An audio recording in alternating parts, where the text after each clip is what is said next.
Alors, bienvenue pour ce nouveau cénacle avec notre cher Père Pascal, tous les petits élèves de... Et notre chère sœur Bénédicte, Oui, Marie-Bénédicte. voilà.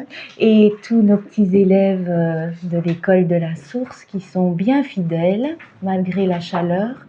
Et alors aujourd'hui, ce que le Seigneur nous a préparé, donc c'est le petit livret sur... donc c'est un voyage qu'on fait sur les ailes de la divine volonté. Donc les ailes, ça montre que nous volons dans la divine volonté, ou en tout cas nous essayons de voler. Et alors le titre, sais-tu ce que signifie unité de divine volonté? Si vous regardez au dos, c'est l'enseignement que nous avons eu le 3 janvier 2026, donc ici. Comme on le disait tout à l'heure, on a d'abord l'enseignement avec le thème que Jésus nous donne, qui est venu du tome 28, puisque nous sommes dans le tome 28. Et après l'enseignement, nous faisons ce petit livret, qui est comme un petit pain, et chacun peut donc le manger, se nourrir de ces textes qui ont servi à l'enseignement. Et c'est ce que nous allons faire. Donc l'étape suivante, c'est avec le petit livret, on se retrouve autour de la table du cénacle pour goûter ensemble ces textes. Ça va? Oui. Alors on va passer l'introduction, vous lirez l'introduction qui dit simplement que Jésus, quand il nous parle de la divine volonté, c'est pas juste une histoire qu'il nous raconte, en même temps qu'il nous parle de la divine volonté, il la réalise. Il la dessine en nous. Ah oui, j'imprime. Il imprime sa vie divine en nous. Alors le plan, à la page suivante, vous avez le plan du voyage, où on explique que Jésus nous emmène à travers la création, les eaux troubles de la chute de l'homme. Et puis après, nous passons par les eaux salutaires de la rédemption et puis par le fiat de la sanctification. Où avec le fiat de la sanctification, c'est vraiment une rencontre personnelle avec Jésus que nous allons vivre. Alors on commence à la page 5. Page 5, c'est l'être divin qui se présente à nous. Vous savez que Dieu est vraiment le capitaine de cette expédition. C'est lui qui est venu nous chercher, qui nous invite, qui nous conduit. Il a juste besoin de notre oui à chaque instant. Donc, Père Pascal, si vous voulez lire voilà, ce que le Seigneur nous dit. Notre être divin est très pur esprit. Par conséquent, nous n'avons pas l'essence. Dans la totalité de notre être divin, nous sommes une très pure et inaccessible lumière. Cette lumière est œil, ouïe, parole, œuvre et pas. Cette lumière fait toutes choses, voit toutes choses, entend toutes choses et se trouve partout. Personne ne peut échapper à l'empire de notre lumière. Donc voici c'est ce que Jésus nous dit. Donc il ne voit pas comme nous avec les yeux, mais il est vision. Il n'entend pas avec des oreilles comme nous, mais il est audition. Il est partout. Il ne parle pas avec une bouche, mais il est parole créatrice. Il n'est pas limité comme nous dans un corps, l'être divin. Et donc Jésus nous dit que Dieu est lumière. Une lumière qui est partout, qui entend tout, qui voit tout. Ça va? Alors on passe à la page suivante où Jésus va commencer par nous parler de la création. Donc le thème que Jésus veut nous faire comprendre, c'est l'unité dans la divine volonté. Sais-tu ce que signifie unité dans la divine volonté? Et aussi on peut dire, vous connaissez tous le credo, hein, le court mais aussi le long. Et dans le long, on va parler que Jésus, le Fils de Dieu, il est lumière, né de la lumière. Hein. On voit bien que le mot lumière, ça permet de parler de Dieu, quoi, de toucher au mystère de Dieu. Hein. Et d'ailleurs, la première chose que Dieu crée, c'est lumière aussi. Hein. Mais voilà, c'est peut-être pas la même lumière. Hein. Il y a la lumière divine, la lumière de son être profond, puis il y a la lumière qu'il crée sur la terre. Dans la création, il va nous montrer comme son amour est exubérant. Tout à l'heure, on disait exubérant dans l'excès de l'amour. Jésus veut montrer son exubérance dans l'excès de son amour. Donc on peut commencer par là. Ma fille, notre amour dans la création était exubérant, mais toujours envers l'homme. L'existence de toute chose avait le premier acte de vie de mon amour total, entier, infini et incessant. Et pour que mon amour ait toute sa plénitude, j'ai fait sortir de moi ma divine volonté comme acte de vie de tout l'univers et de chaque acte de la créature. Alors il dit, mon fiat ne sait pas faire des actes finis. Donc chaque acte de Dieu est une plénitude d'amour, du plus petit acte au plus grand. Ma volonté est la vie de toute chose, et mon amour la nourriture continuelle de toute la création. La vie ne peut pas être sans nourriture. Si la nourriture ne trouve pas la vie, elle n'a personne à qui se donner, ni personne à nourrir. Par conséquent, toute la substance de toute la création est ma volonté comme vie, et mon amour comme nourriture. Toutes les autres choses sont superficielles et ornementales. Les cieux et la terre sont remplis de mon amour et de ma volonté. Il n'est pas de lieu où il ne souffle pas, comme un vent impétueux, vers les créatures. Et cela toujours, sans jamais s'arrêter. C'est ce qu'on disait tout à l'heure avec les deux puissances de Dieu. Donc deux puissances qui sont inséparables, mais qui sont distinctes. L'amour de Dieu, l'amour, il dit ici, c'est la nourriture, donc c'est ce qui est chaleur. Et puis il y a la vie, la volonté de Dieu, qui est cette vie divine, qui est cette lumière. Et les deux sont toujours ensemble. Et il dit que donc chaque chose créée est comme un voile qui cache ces deux puissances.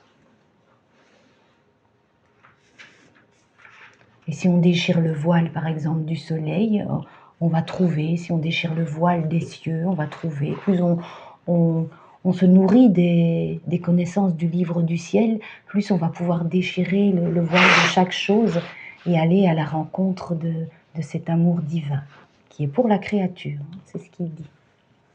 Tout est pour l'homme. Oui. Ah oui, les choses créées sont réellement des voiles qui cachent ma volonté. Ma volonté se voile de lumière, et en s'étendant dans le soleil avec sa lumière, elle caresse les créatures, les embrasse, les réchauffe et les aime. Ma volonté s'étend dans le ciel et fait des étoiles ses yeux pour regarder les créatures. Et les doux scintillements des étoiles sont des voix silencieuses qui semblent appeler doucement les créatures vers la patrie céleste. Ma volonté se déverse dans l'air, et en l'emplissant totalement, elle se fait le souffle des créatures. Et en soufflant sur elle, ma volonté se fait respirer pour donner la vie aux créatures. Sur les étoiles, moi je veux bien dire un petit mot, et c'est vrai qu'on a tous été fascinés par un ciel d'étoiles. Et donc on dit que de fait, ces étoiles, elles ont quelque chose à nous dire de Dieu. Hein? Et ici on nous dit même, ce sont comme les yeux de Dieu pour nous regarder d'une façon positive et nous encourager à vivre. Je pensais aux marins, quand ils ont commencé à voguer sur les mers, au fond ce sont les étoiles. Parce qu'il y avait comme une régularité dans les étoiles, elles ont un ordre également, et donc elles ont pu donner le chemin, le nord, le sud, etc. La Grande Ourse, elles ont pu indiquer la route aux marins, qui étaient sur la mer. Mais ici, on a des étoiles qui vont plutôt nous indiquer le chemin du ciel. Et puis il y avait l'étoile qui a conduit les rois mages jusqu'à la crèche. Voilà, l'étoile qui a conduit les rois mages jusqu'à la crèche. Alors après l'Éden, donc dans l'Éden, Jésus qui prépare tout pour l'homme. On peut imaginer ses parents qui vont recevoir, qui vont mettre au monde un enfant et ils préparent la chambre, les berceaux, les habits pour l'enfant qui n'est pas encore là, qui n'est pas encore visible, on va dire ça comme ça. Et donc Dieu fait ça pour l'homme, il prépare tout pour bien accueillir l'homme. Il prépare ce berceau d'amour et on va voir comment il crée l'homme. Ma fille, l'Éden est un champ de lumière dans lequel notre être suprême a créé l'homme. On peut dire que l'homme a été créé dans la lumière de notre fiat. Ma fille, notre amour s'est tellement épris de l'acte lorsque nous avons créé l'homme que nous n'avons rien fait d'autre que nous réfléchir sur lui, de sorte qu'il était une œuvre digne de nos mains créatrices. Et alors que nos reflets pleuvaient sur lui, il arriva que soit infusé dans l'homme l'intelligence, la vue, l'ouïe, la parole, le battement de cœur, les mouvements des mains et les pas des pieds. Par conséquent, lorsque nous avons créé l'homme, notre amour était tel que notre lumière le formait, en apportant sur lui nos reflets. Et en le formant, notre lumière lui apportait les effets des reflets de Dieu. Est-ce que tu vois, ma fille, avec quel amour l'homme a été créé? Notre être divin est allé jusqu'à se dissoudre en reflet sur lui, afin de lui communiquer notre image et notre ressemblance. Aurions-nous pu lui donner un plus grand amour? Nous sommes donc les reflets de Dieu. Et ici, on comprend mieux, on sait bien que c'est une phrase importante quand on lit dans la Genèse, on a été créé à l'image, la ressemblance de Dieu, oui, puis les théologiens, ils ont compris qu'on a perdu la ressemblance, etc. Et on discute là-dessus des heures et des heures. Ici, on comprend que cette image et ressemblance, c'est parce qu'on provient d'un acte d'amour du Père, oui, de la lumière. Oui, donc Jésus après va nous parler des premiers actes de l'homme, d'Adam, et il dit chaque premier acte, c'est lui qui l'a fait, tous les premiers actes. Et le reste de nos actes, c'est juste parce qu'on le répète et on nourrit cet acte. S'il n'y avait pas eu ce premier acte de vie, il n'y aurait pas d'acte en nous. Les premiers actes accomplis en Adam sont l'œuvre de son Créateur. Notre amour en arriva au point où tous les premiers actes accomplis en Adam furent l'œuvre de son Créateur. La première palpitation, la première pensée, la première parole. En somme, tout ce qu'il aurait pu faire ensuite contenait nos premiers actes que nous avions accomplis en lui. Et les actes d'Adam ont suivi nos premiers actes. Ainsi, lorsqu'il aimait, son amour venait de l'intérieur de notre premier acte d'amour. S'il pensait, sa pensée venait de notre première pensée, et ainsi de suite. Si nous n'avions pas fait en lui les premiers actes, il n'aurait rien pu faire, ni savoir comment faire, quoi que ce soit. On voit toute l'unité dans l'œuvre de la création. Le premier acte de chacune de nos pensées, la première pensée a été faite par Dieu et ça suit comme ça, on répète la pensée pour nourrir l'amour dans chaque pensée que nous avons, chaque palpitation de notre cœur, chaque pas. Je ne sais pas si on réfléchit à tout ça quand on vit, là où on est, ce premier acte de vie de Dieu. Alors c'est vrai que c'était des actes différents, comme il y a différentes œuvres dans la création, mais tout vient de cette unité, de cet acte unique de Dieu.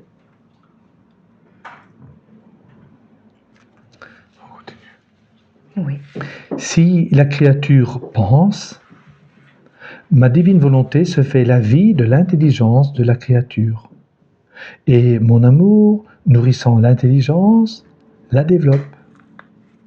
Si la créature regarde, ma divine volonté se fait la vie de ses yeux, et mon amour nourrit la lumière par laquelle elle voit. Si la créature parle, si son cœur bat, si elle travaille ou marche, ma volonté se fait la vie de sa voix, mon amour la nourriture de ses paroles. Ma divine volonté se fait la vie de son cœur, mon amour la nourriture de ses battements. En somme, il n'est rien que puisse faire la créature où ma volonté ne s'écoule comme vie et mon amour comme nourriture. Donc dans chaque acte que nous faisons, il y a toujours l'amour et la vie de Dieu dans chaque acte que nous posons, du plus petit au plus grand. De plus, nous avons donné notre divin vouloir pour le conserver beau, nouveau, et le faire grandir d'une beauté divine. Notre amour n'était pas content ni satisfait de lui avoir tant donné, mais voulait continuer à toujours lui donner. Il ne savait pas dire « c'est assez ». Notre amour voulait continuer son œuvre d'amour. Et pour l'avoir avec lui et s'occuper de lui, notre amour lui a donné notre propre vouloir, qui le rendait capable de toujours recevoir et de le garder toujours avec nous, dans une unique volonté. Avec ma volonté, tout était garanti et en sûreté, pour lui comme pour nous. L'homme devait être notre plaisir, notre joie et notre bonheur, et l'objet de notre conversation. Alors, si vous êtes comme moi, dans des phrases comme ceci, il y a des choses qui vont un peu trop vite. Je crois que l'intelligence n'est pas capable de suivre. Et je crois que la seule façon de s'en sortir, c'est d'avoir votre cahier et vous recopier, par exemple, ce paragraphe-là, en allant au rythme de votre compréhension. Moi, je me rends compte, je vous ai lu ça, je crois que je vous l'ai bien lu, mais en attendant, à un moment donné, ça a décroché. Je ne peux plus vous dire où je suis. Alors on peut écrire, c'est bien d'écrire, on peut dessiner aussi. Ce que Jésus met dans le texte, c'est revenir, dessiner, ça aide à comprendre ce que Jésus veut nous dire. Et alors à force de le faire, notre pensée est toujours en train de réfléchir à ce que nous avons écrit, à ce que nous avons dessiné. Et on est toujours un peu dans les connaissances du livre du ciel. Même si on est occupé à faire sa vaisselle ou que sais-je, aller travailler. Ouais. Voilà. Un jour, Dieu donné ses consignes à Louisa. Et c'était un peu compliqué. Du coup, moi, j'ai essayé de reformuler les choses à partir de Louisa. Et du coup, ça me m'ouvrait un peu des compréhensions. Voilà. Ma fille, mon amour pour les créatures est si grand que pas un instant il ne cesse de les aimer. Si mon amour cessait un seul instant de les aimer, tout l'univers et toutes les créatures finiraient dans le néant. Ça va, cette phrase-là. Oui. Tout à fait, oui, donc ça veut quand même dire... Oui, très bien. Oui, pour voilà, un amour infini qui tient toute chose en Oui, vie. c'est parfait, oui. Ah ben, ne tracasse pas, mais ça c'était... oui. Alors on va voir maintenant, Jésus nous montre quelques aspects de cette vie divine sur l'homme, puisque nous, on est dans un monde marqué par le péché, donc on ne peut peut-être pas concevoir, et Jésus vient nous livrer ces doux secrets. Alors la première chose qu'il nous dit, c'est que pour l'homme, la vie dans la divine volonté, elle était innée. À nous, c'est assez compliqué, on doit réfléchir beaucoup, on doit faire son acte préalable, et puis on parle de martyr, de l'attention, voilà. Pour Adam et Ève, avant la chute, c'était inné. C'était une source de vie et d'amour qui coulait dans tous leurs actes et qui passait de Dieu à l'homme, toujours avec l'amour qui grandissait dans l'homme. Or, tu dois savoir que notre amour était tel, en créant l'homme, qu'aussitôt après sa création, nous l'avons placé dans nos divines frontières et nous lui avons donné la volonté humaine comme un petit atome immergé dans l'immensité de la divine volonté. La vie dans la divine volonté était donc chose innée pour l'homme parce qu'il y était un petit atome. Notre divinité dit à l'homme Nous mettons à ta disposition notre divine volonté pour que le petit atome de ta volonté humaine ressente le besoin de vivre dans l'immensité de la divine volonté, de grandir dans sa sainteté, de s'embellir dans sa beauté et de se servir de sa lumière. C'est très clair. Ouais, C'est très clair. c'est beau, hein? Ouais, c'est très clair, je dis que c'est très clair. Alors après, Jésus va raconter la relation qu'il y avait entre Dieu et l'homme. Donc Dieu se met dans la nécessité d'aimer l'homme. C'est beau, hein, ça? Quand la relation était intime et joyeuse entre le Père et le Fils, fondée sur l'amour réciproque, la protection et la contemplation de la beauté de l'homme créé. Ça introduit le texte de la divine volonté. Hein. C'est pas dans le livre de Luisa. Ah oui, donc quand d'accord. c'est pas Cette en petite- gras, oui, oui. ça introduit le texte. Ouais. Donc voilà, maintenant c'est Luisa, c'est Jésus qui parle à Luisa. Ah ouais. Ma fille, quel doux souvenir que la création de l'homme. Il était heureux et nous aussi. Nous goûtions le fruit du bonheur de notre œuvre. Nous avions tant de plaisir à l'aimer et à être aimés par lui. Notre divine volonté le conservait jeune et beau. Et en l'apportant dans ses bras de lumière, notre volonté nous faisait contempler combien l'œuvre que nous avions créée, notre cher Fils, était belle. Se voyant petit, l'homme se sentait heureux de vivre dans les frontières de notre fiat et de vivre dans nos divines qualités. Et nous faisions nos délices de voir ce petit atome de la volonté humaine vivre dans nos frontières infinies sous nos soins. Sous notre regard, l'homme croissait en beauté et en grâce, d'une beauté si rare, propre à nous ravir et à faire que nous trouvions en lui nos délices. Alors Jésus nous parle ensuite que l'homme, bien sûr, était son enfant bien-aimé, était donc propriétaire de tous ses biens, de tous les biens de la création. Et donc voilà.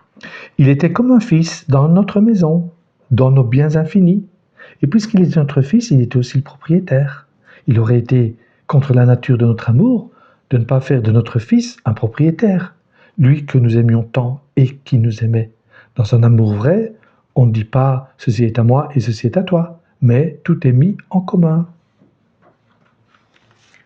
Ensuite, il veut nous montrer l'unité qu'il y avait entre Dieu et sa créature. C'est beau de voir cette unité alors qu'il y a tellement de diversité. Il y a tellement de diversité dans son amour, de diversité en nous-mêmes. Et voilà, c'est ce que Jésus veut nous montrer. Petite fille de mon divin vouloir, ma volonté est une. Bien qu'elle ait la vertu de dédoublement, elle se trouve à chaque instant, en toute chose, et en chaque acte, de telle sorte que chacun peut la voir pour soi-même, dans ses propres actes et dans sa propre vie. Mais ma volonté ne perd pas son unité, elle est toujours une, et avec sa force singulière, elle maintient l'union, l'harmonie, l'ordre, la communication et l'inséparabilité, là où elle règne et garde toute chose en elle-même en un acte unique. L'acte est un. Ma volonté est une, mais elle s'étend partout sans laisser ne serait-ce qu'un atome de choses créées, des choses créées qui soient privées de sa vie opérante et vivifiante. Oui, c'est peut-être un peu plus dur à comprendre. Ça. Tout comme la création, la créature est un membre de Dieu. Et tant qu'elle reste unie à Dieu, elle participe à toutes les qualités de Dieu, tout comme un membre attaché au corps participe à la circulation du sang, à la chaleur et au mouvement de ce corps. Mais qui maintient la soudure de cette union? Qui maintient en permanence et en pleine force ce membre de la créature attaché à son Créateur? Ma divine volonté. Ma divine volonté est un lien d'union.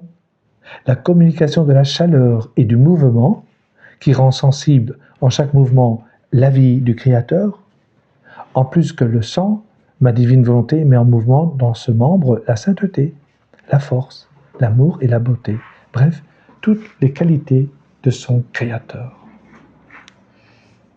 Ça, c'était le voyage dans l'océan de de la création, où Jésus nous raconte comment l'homme fut créé, un berceau, inondé, broyé par son amour. Et on arrive donc au deuxième chapitre, qui va être la chute de l'homme, où l'homme donc va contrecarrer les plans divins, ses plans d'amour.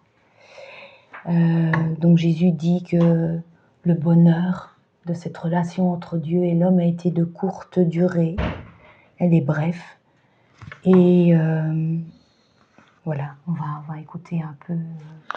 Mais le bonheur de l'homme et notre joie de l'avoir créé furent brefs. Cet atome de volonté humaine n'a pas voulu vivre de la divine volonté, mais de lui-même. On peut dire que l'homme a réprimé notre volonté pour vivre de la sienne. Donc il va étouffer la divine volonté pour vivre dans sa propre volonté. Mais la vie de l'acte de l'homme, c'était la divine volonté. Donc Jésus nous explique que l'homme, en se retirant de cette divine volonté, il n'a aucun lieu pour aller, puisque tout est divine volonté. Oui, donc voilà, c'est peu importe le désir. Peu importe son désir de sortir de notre volonté, il n'a pas pu trouver le moindre espace où aller, parce qu'il n'existe pas de lieu où notre volonté ne se trouve. Par conséquent, quel que fût le désir de l'homme de ne pas vivre dans notre volonté, il n'avait nulle part où aller.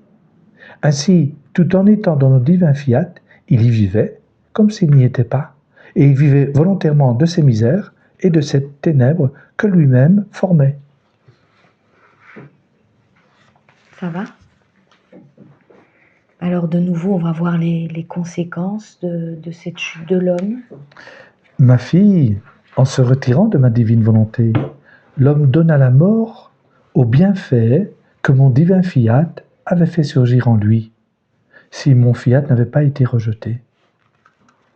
Lorsque l'homme sortit de ma divine volonté, l'acte continu de la vie divine mourut en l'homme. La sainteté qui grandit toujours mourut.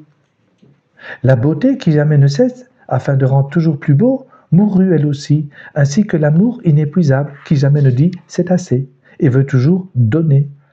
Plus encore, en rejetant ma divine volonté, c'est l'ordre qui mourut, avec l'air et la nourriture qui aurait nourri l'homme continuellement. On perd aussi la nourriture. Voilà. Si ma volonté n'est pas là, la créature sera un membre détaché qui ne peut pas être en communication avec le corps. La créature semble unie en apparence, mais elle sera comme un membre paralysé qui vit difficilement et sans mouvement. Et ce sera pour la tête divine une gêne et une souffrance que d'avoir un membre sans pouvoir lui communiquer le bien de sa vie. Alors dans les petits passages qui suivent, on va voir la douleur de ce père qui est blessé devant son enfant si défiguré, sa si belle œuvre. Quand j'étais enfant, à l'école, on avait un catéchiste avec, pour le cours de religion avec des images, des chromos sur des images. Et je me rappelle qu'on voyait donc la fin du paradis terrestre et que Adam et Ève étaient chassés. Et je me rappelle qu'avec les paroles peut-être qui ornaient le dessin, je ne sais pas quoi, mais on ressentait vraiment une profonde tristesse. On ressentait que, là, on avait raté là l'affaire de notre vie, quoi. Voilà. Et pourtant, l'homme se sert de nos reflets pour nous offenser, alors qu'il aurait dû les utiliser pour venir à nous. Et avec les reflets que nous lui avons donnés, nous dire « Avec quelle beauté votre amour m'a créé, et en échange, je vous aimerai toujours, et je veux vivre dans la lumière de votre divine volonté. » Voilà ce que l'homme aurait dû faire, mais ce qu'il ne fait pas. Voilà. Donc il utilise toute la création, mais pas pour rendre gloire à Dieu. Pour faire toutes sortes de choses. Pour faire tout le contraire, en fait, en réalité. Je repensais, donc vous savez qu'il y a des scientifiques assez fiers de pouvoir inventer un utérus artificiel. Mais bon sang, quand ils auront inventé ça, ils auront peut-être même un prix Nobel. Mais quelle claque, quel gifle ils font à leur créateur. Je t'ai donné une autre méthode, moi. Une autre capacité de transmettre la vie. Hein? Et nous, on est fiers, on fait des prix Nobel et tout ça. Vous savez, même notre médecine, hein, elle est très déviante hein, par rapport à ce que Dieu souhaiterait pour nous soigner. Me semble-t-il. Je dis peut-être de trop, mais voilà. Et oh, combien nous sommes blessés et amers lorsque nous voyons que les créatures utilisent les fleurs, les fruits et les autres choses sans reconnaître qu'en tout ce qu'elles prennent, il y a la semence de notre amour que nous avons déversé sur chaque chose créée à travers le soleil. Et pour tant d'amour, on nous refuse un « je t'aime ». Ça nous aide quand on lit des textes comme ça, quand on va aller se promener dans la nature, d'être attentive à tout cet amour de Dieu tout autour de nous. On le disait tout à l'heure, quand on faisait notre ronde, on sentait le vent sur notre visage, on sentait la chaleur du soleil. Dieu, à travers toute sa création, nous dit tout le temps « je t'aime, je t'aime, je t'aime ». Et c'est beau de découvrir que le soleil, il intervient dans toutes les choses qui nous entourent. Hein. Il intervient dans les feuilles pour faire les tisanes. Il intervient dans la croissance des fruits que nous allons manger. Il intervient dans la croissance des fleurs. Dans tout ce domaine-là, c'est le soleil qui est comme un lieutenant de Dieu. Enfin voilà, on dira peut-être encore mieux après, mais qui est présent, quoi. Ouais. Mais quelle n'est pas notre douleur en voyant que la créature ne reconnaît pas celle qui forme sa vie et celui qui nourrit tous ses actes.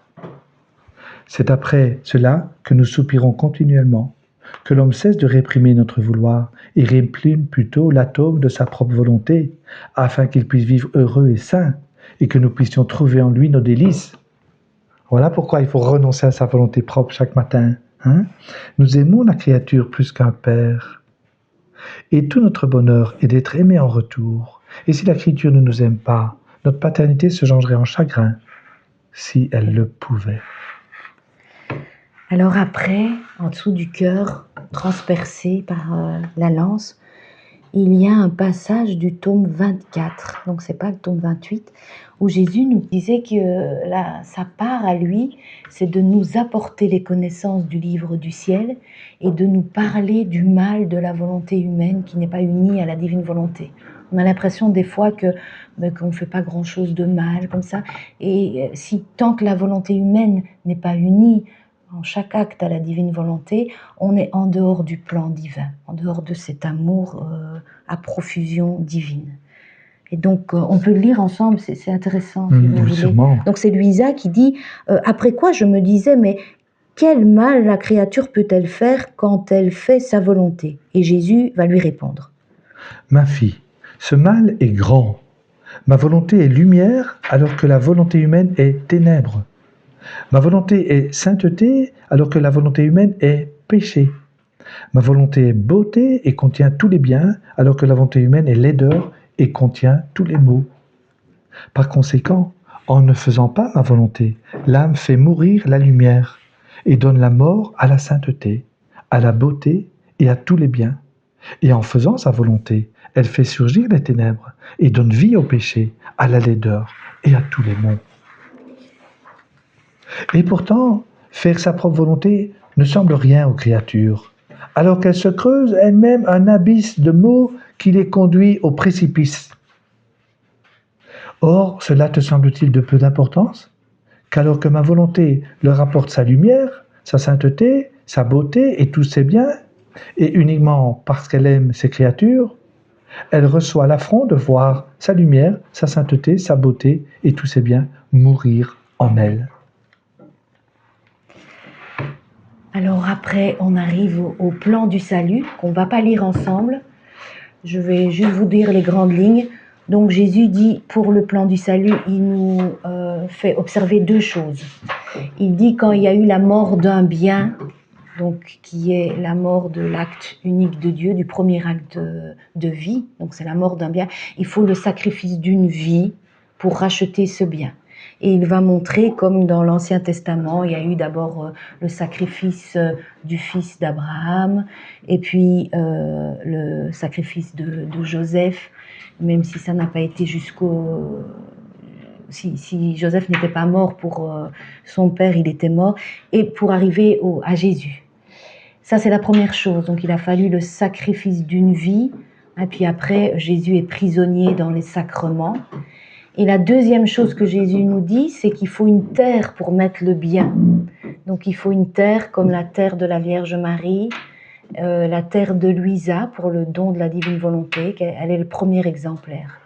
Donc il a besoin de notre terre à nous, de la terre de notre acte, pour mettre la semence du fiat. Donc ça, vous pourrez lire ensemble, enfin vous pourrez lire chacun chez vous plutôt. Et on reprend donc à ce qui nous intéresse, c'est-à-dire notre relation à nous dans la divine volonté. Notre voyage sur l'océan de la divine volonté. Donc Jésus est venu nous chercher, nous inviter avec les connaissances du livre du ciel et il nous explique un peu ce qui va se passer. D'abord, il commence par nous rappeler, donc on est à la page 21, tout en bas, il commence à nous rappeler le dessein originel de la création. Tel était le dessein de la création, avoir des créatures créées par nous, nos propres enfants bien-aimés, dans notre propre demeure, les nourrir de notre propre nourriture, les revêtir de vêtements royaux et leur donner la jouissance de nos propres biens. Ensuite, il va expliquer que souvent on demande mais c'est pour quand le royaume de la divine volonté, et Jésus va expliquer qu'il ne calcule pas en temps, mais il calcule en nombre d'actes. Donc ça va être le nombre d'actes faits dans la divine volonté qui vont faire venir le royaume sur la terre. C'est ce que Jésus explique à Luisa. Et puis il va nous expliquer ce qu'est un acte dans la divine volonté. Pourquoi un acte est de la divine volonté et un autre ne l'est pas. Ma fille, lorsque notre infinie sagesse doit donner un bien aux créatures, elle ne calcule pas le temps, mais les actes des créatures. Car les jours et les années n'existent pas devant la divinité. Uniquement un jour unique et éternel. Par conséquent, nous ne mesurons pas le temps, mais nous comptons les actes accomplis par les créatures. Ainsi, dans le temps qui te semble si long, les actes que nous voulions pour venir racheter l'homme n'avaient pas été accomplis. Seuls les actes déterminent ce qui fait venir le bien, et non le temps. Pour ça, Jésus répète souvent, sois attentif, sois fidèle. Tous nos actes, Donc ainsi, les actes de la créature préparent le terrain pour le divin semeur. S'il n'y a pas de terre, il n'y a pas de plantation à espérer. Personne ne va planter sans avoir un petit terrain. C'est ce qu'on disait tout à l'heure. Il faut la terre de notre acte pour que Jésus puisse venir planter sa semence. Et Dieu, moins que personne, céleste semeur, lancera-t-il la semence de ses vérités, le fruit de ses œuvres, s'il ne trouve dans la créature le petit terrain? Pour se mettre à l'œuvre, la divinité veut d'abord avoir une entente avec elle et l'âme. On voit qu'il y a ce libre arbitre de la créature. Dieu veut une discussion avec l'âme. Il vient nous inviter, il vient nous proposer le livre du ciel et il vient nous dire, comme tout à l'heure, mais j'ai besoin de ton acte, j'ai besoin de ton travail, j'ai besoin de ton désir, j'ai besoin de tes prières incessantes, j'ai besoin de ton amour, au fait, de ta volonté qui veut ce bien. Autrement, il ne viendra pas mettre la semence. Et lorsque l'entente est conclue, c'est-à-dire que l'âme, dans le fiat de la Vierge Marie, j'ai envie de dire, prononce son oui, alors là, ça commence un merveilleux voyage.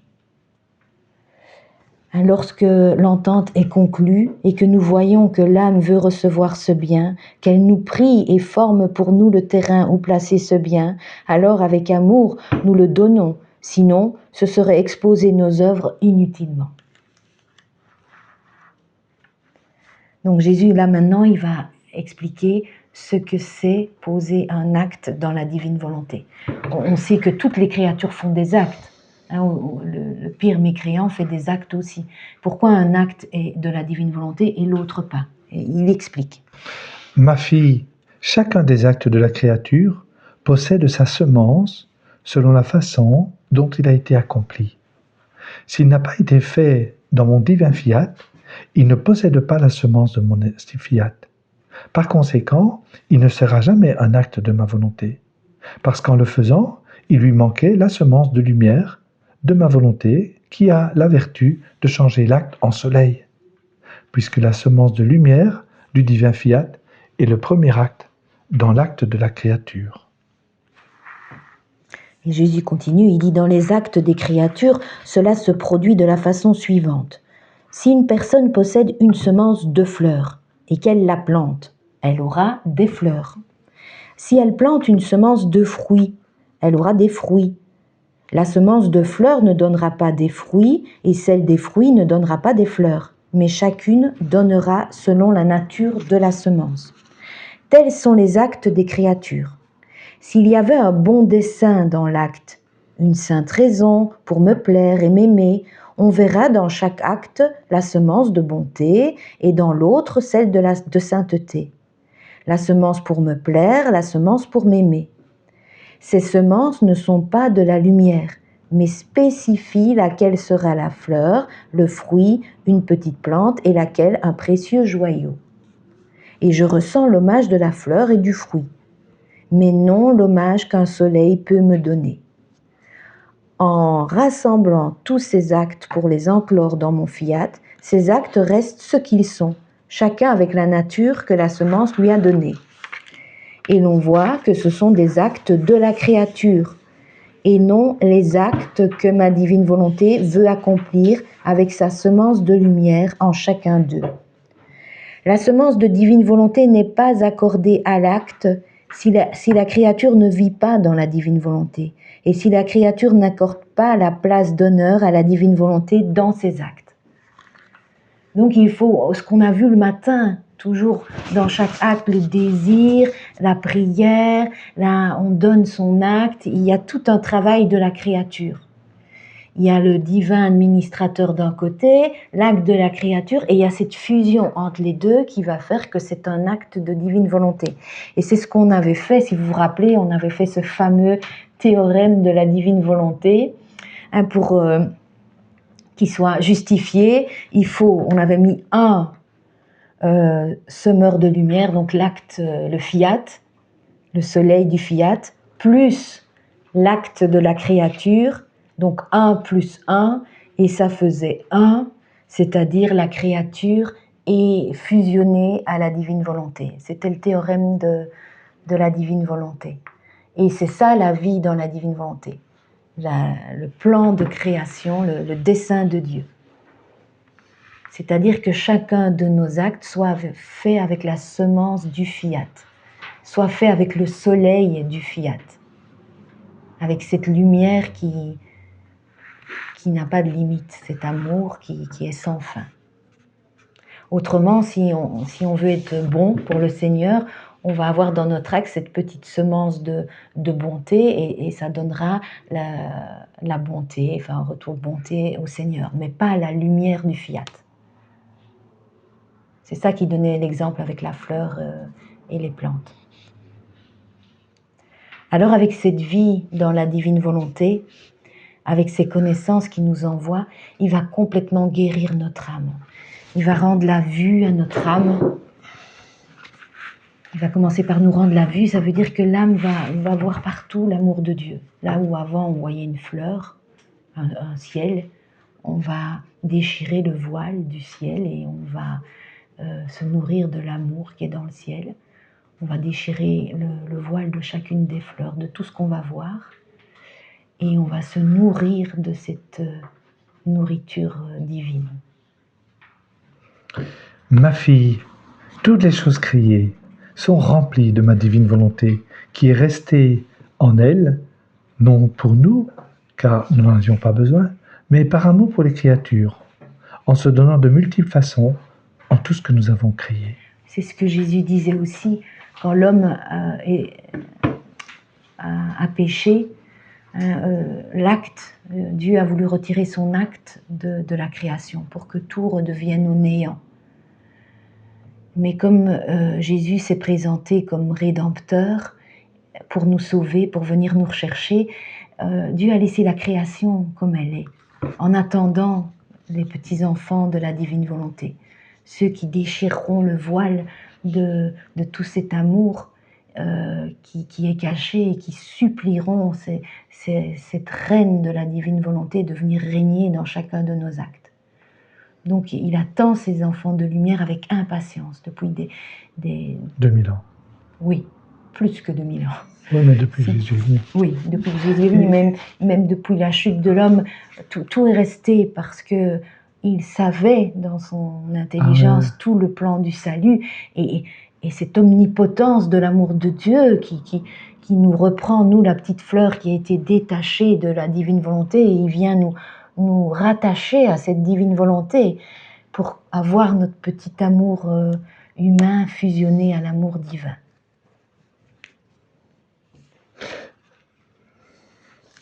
Ce que tu viens de dire là, ça va apparaître ici? Ou bien ça vient d'ailleurs? Ça vient de tes connaissances. Oui, et donc il parle ici de la vertu répétitive de l'acte. Ma divine volonté possède la vertu répétitive. Toutes les choses créées par nous et qui demeurent dans notre vouloir possèdent la vertu de répéter l'acte continuel qu'elles ont reçu de Dieu dans la création et de donner chaque jour leur acte aux créatures. Chaque jour, le soleil donne sa lumière et l'air se laisse continuellement respirer. Chaque jour, l'eau se donne à l'homme pour le désaltérer, le laver et le rafraîchir. Et toutes les autres choses créées répètent ainsi la vertu répétitive de mon divin fiat. Et si certaines de ces choses créées pouvaient sortir de mon divin fiat, elles perdraient immédiatement la vertu de répéter leur acte continuel qui, quoique ancien, est toujours nouveau pour le bien des créatures. Ma fille, ma divine volonté court toujours vers la créature, comme un premier acte de vie pour la rendre heureuse, l'embrasser et la débarrasser du poids de tous les actes humains. Car tout ce qui n'est pas ma volonté dans la créature est dur, lourd et oppressant. Ma volonté vide la créature de tout ce qui est humain et rend tout léger par son souffle. C'est beau, hein? Ma volonté vide la créature de tout ce qui est humain et rend tout léger par son souffle. Donc si on fait un peu attention, chaque fois qu'on respire le souffle de Dieu, c'est ce qui se passe. Chaque fois qu'on baille. Oui. On a besoin d'air. On peut dire que chaque chose créée forme un trône d'amour de mon fiat, où il fait descendre sa miséricorde, ses grâces et sa voix pour communiquer sa vie divine. Ma divine volonté se tient aux aguets pour voir quel bien elle peut faire à ses enfants, pour voir s'ils lui ouvrent leur cœur pour recevoir ses biens et se conformer à ses fins divines. Ainsi, chaque chose créée est un appel que ma divine volonté lance à la créature pour recevoir le don que ma divine volonté veut lui faire. Chaque chose créée est un amour nouveau qui veut donner l'abéqué aux créatures, un geste vers la créature et dans la créature. Alors il nous rend la vue en nous montrant partout où est son amour. Il va nous rendre aussi l'ouïe de l'âme. Qu'est-ce que tu dis? L'ouïe de l'âme. Ma fille, toutes les choses créées invitent la créature à faire la divine volonté. Elles n'ont pas de voix et elles parlent. Mais elles parlent selon l'acte que le divin vouloir développe en elles. Car chaque chose créée déploie un acte distinct de la divine volonté. Et avec cet acte, la chose créée appelle la créature à accomplir la divine volonté. À cette fin, chaque chose créée a reçu de Dieu un délice particulier pour inviter la créature, d'une façon mystérieuse, à faire sa divine volonté.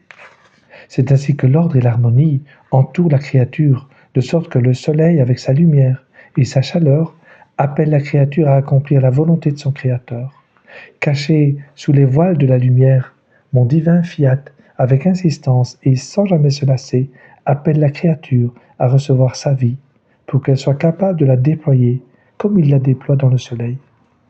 Et comme s'il était prêt de l'attaquer pour qu'elle l'écoute, le soleil investit la créature de tous côtés, à droite, à gauche, par-dessus sa tête, et s'étend même sous les pieds de la créature, pour lui dire dans son langage de lumière, regarde-moi, écoute-moi, vois comme je suis beau, vois quel bien je fais à la terre, parce qu'une divine volonté règne et domine sur ma lumière. Et toi, pourquoi n'écoutes-tu pas mon toucher de lumière en recevant la vie du divin vouloir pour le faire régner en toi ? Le ciel te parle avec le doux scintillement des étoiles, le vent avec sa force, la mer avec son murmure et le tumulte de ses vagues. L'air te parle dans ta respiration et tes battements de cœur, la petite fleur avec son parfum. En somme, toutes les choses créées rivalisent entre elles pour t'appeler à recevoir ma volonté et à la faire régner, afin que le ciel et la terre ne soient plus qu'un seul acte de divine volonté.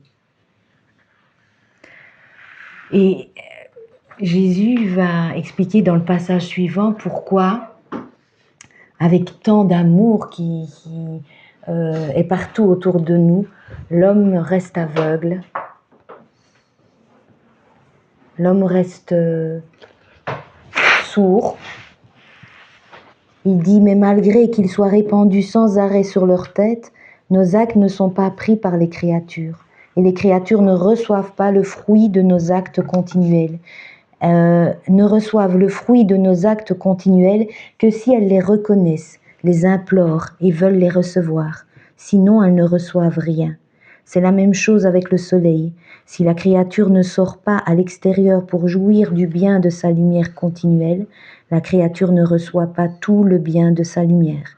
Et elle ne le reçoit que si elle sort.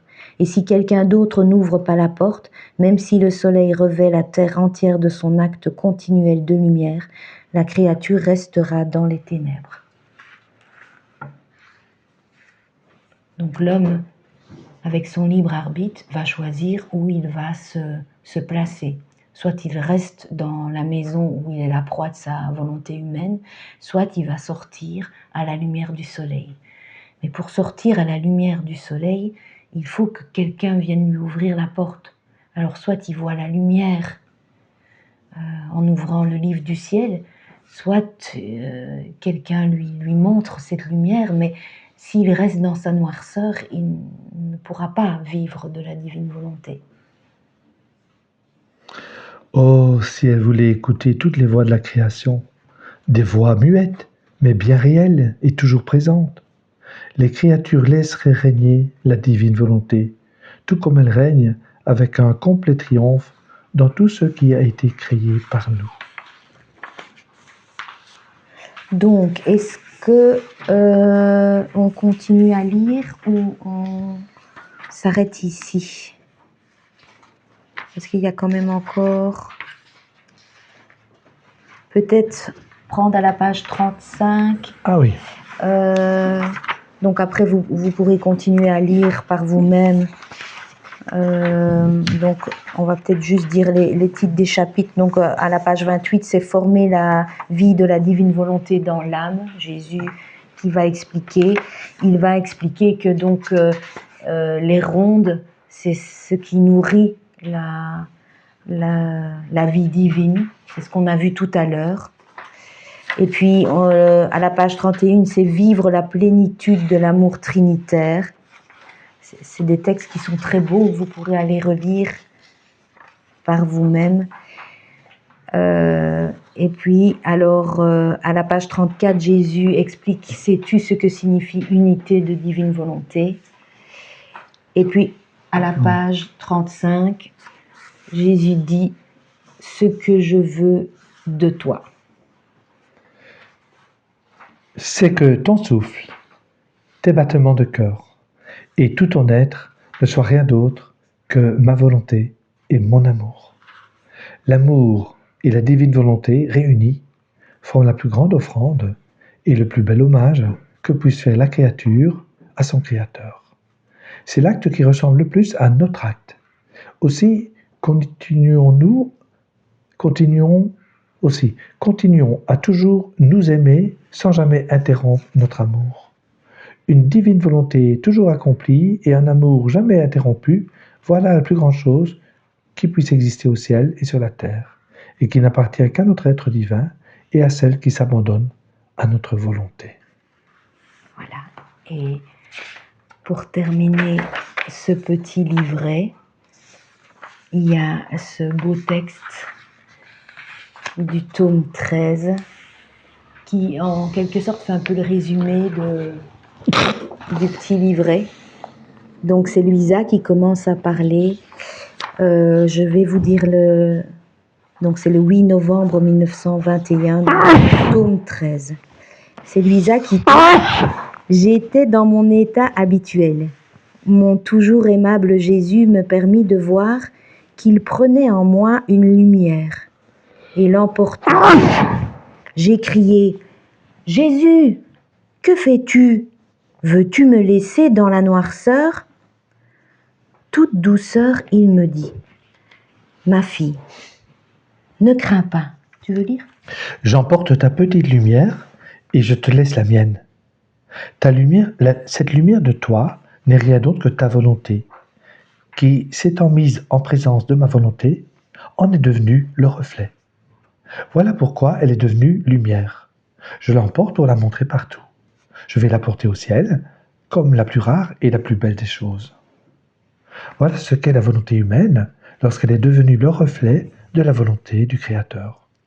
Je la montrerai aux personnes divines afin qu'elles reçoivent les hommages et l'adoration de leur image, la seule qui soit digne d'elle.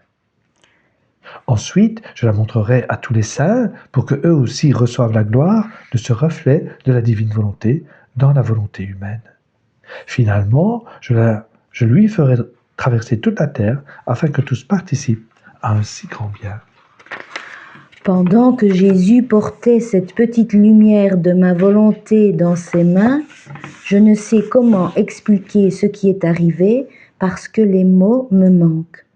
Je me souviens seulement qu'il mit la petite lumière devant lui et que j'ai reçu tous ses rayons de telle façon que j'ai reproduit Jésus. Chaque fois que ma volonté faisait des actes, un autre Jésus était formé. Alors Jésus me dit « Vois-tu ce que signifie vivre dans ma volonté ? Cela veut dire multiplier ma vie autant de fois que l'on veut reproduire tout le bien que ma vie contient. » Après cela, j'ai dit à mon Jésus « Ma vie, j'entre dans ta volonté, afin d'être capable de rejoindre tout le monde et toutes choses, de la première à la dernière pensée, du premier au dernier mot, de la première à la dernière action, le pas qui a été engagé et celui qui le sera. Je veux tout sceller avec ta volonté, afin que de tout, tu puisses recevoir la gloire de ta sainteté, de ton amour, de ton pouvoir, et afin que tout ce qui est humain reste couvert, caché et estampillé par ta volonté, pour que rien d'humain qui ne te rend pas gloire ne subsiste. Pendant que je disais cela, mon doux Jésus vint. Il jubilait et était accompagné d'un grand nombre de saints. Il me dit « Toute la création me dit gloire, gloire. » Et tous les saints ont répondu « Vois, ô Seigneur, comme nous te rendons gloire divine en toutes choses. » Il y eut un écho qui vient de toutes les directions, répétant « En toutes choses, nous te rendons amour et gloire divine. » Jésus ajouta « Bénis êtes-vous. Toutes les générations vous diront bienheureux. Mon bras accomplira des œuvres puissantes en vous. Vous serez la réverbération divine. Remplissant la terre entière, vous obtiendrez pour moi, de toutes les générations, la gloire qu'elles m'ont refusée. » Amen. Amen.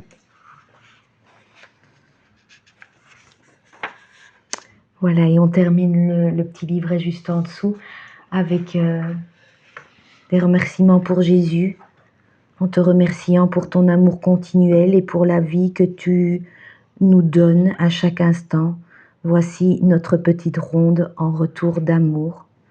Tout comme la mer murmure continuellement, j'entends en moi le murmure de ton divin fiat, et moi, par ma prière, je forme dans sa mer mon continuel murmure. Lorsqu'il murmure, j'y enclos tantôt le soleil et il murmure la lumière, tantôt les cieux et il murmure les étoiles, tantôt le vent et il murmure ses soupirs et ses élans d'amour, tantôt la terre et elle murmure toutes ses floraisons. Je veux faire couler dans ce murmure la lumière de mes je t'aime, les cieux de mes je t'aime, les étoiles de mes je t'aime. Je veux y faire couler le vent avec ses soupirs et ses élans d'amour pour toi, ô bien-aimé, ainsi que mes je t'aime, répandus sur toutes les floraisons que tu as créées. Amen. Et donc sur la couverture ici, tout au fond, nos remerciements vont tout droit au capitaine de ce projet, notre Seigneur bien-aimé, qui met tant de saveurs dans chacun de nos voyages, afin que tous puissent y goûter la douceur, la paix et l'harmonie. Que nos vies deviennent toujours plus semblables à celles de celui qui nous a créés par amour, afin que nous vivions dans l'amour et de l'amour. Moi, j'ai envie de dire merci aussi au Seigneur. J'ai envie de dire merci au Seigneur de cette révélation qui nous est faite. Le week-end dernier, j'ai animé une petite session et on a un peu parlé du récit de la Genèse avec la chute avec Adam et Ève. Et du coup, on a un petit peu exploré comment le serpent avait trompé la femme, hein, et comment la femme avait répondu et s'était fait prendre dans les pièges, hein, et puis l'homme aussi, finalement, voilà. Et alors, on s'est un peu amusé, entre guillemets, à essayer de voir un peu si on ne peut pas améliorer notre manière de répondre au serpent, et de ne pas nous laisser prendre. Par exemple, on aurait pu dire, ben, j'ai rien à voir avec vous, moi. Hein, voilà. Or, la femme, elle a accepté de parler avec cet étranger, enfin, etc. Mais on a même ça, on s'est un peu amusé même. Il y avait un clan qui faisait le serpent, l'autre la femme, et on essayait d'entrer dans l'intelligence du discernement à avoir, dans les conversations qu'on peut avoir, voyez, ou dans ce qu'on nous fait croire, dans ce que la société veut nous faire croire. Mais quand je vois ceci, quand j'entends ceci, ben c'est 10 000 fois mieux.